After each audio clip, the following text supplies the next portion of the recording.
इतना आसान है भोजपुरी के दर्शकों का मूर्ख बनाना। मेरा कहने का मतलब है कि जमी जहरीला का बात कर रहा हूँ। बहुत ज़्यादा वायरल हो चुका है जमी जहरीला। मतलब उसके अंदर जहर नहीं है, कोई इंसान है। और कहीं ना कहीं जमी जहरीला वीडियो बना बना के मतलब भौकाल बना बना के वायरल हो गया है। कुछ नहीं है उसके पास।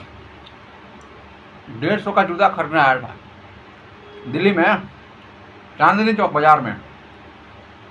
मेरे साथ गया था, दिलवाया था मुझको। और इतना भौकाल बना रहा है, इतना भौकाल। मैं मान गया भाई, उसको असली एक्टर मानता हूँ। जितने में भोजपुरी का स्टार हैं, मतलब पावर, ट्रेंडिंग, उनसे तो बढ़िया एक्टिंग कर लेता है। बाकी आप लोग क्या कहते हो?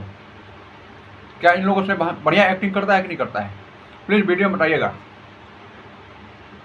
और कमेंट में। जमी जहरीला भौकाल बना बना के अपने चेहरे को चमका लिया। अरे एक बार माफ़ी मांग लेगा वही विशाल सिंह से तो क्या बिगड़ जाएगा उसका।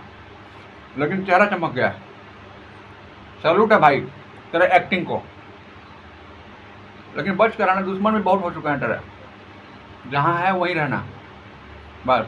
धन्यवाद, नमस्कार। हमारे चैनल को सब्सक्राइब कर लीजिएगा, ऐसा ही वीडियो डालेंगे।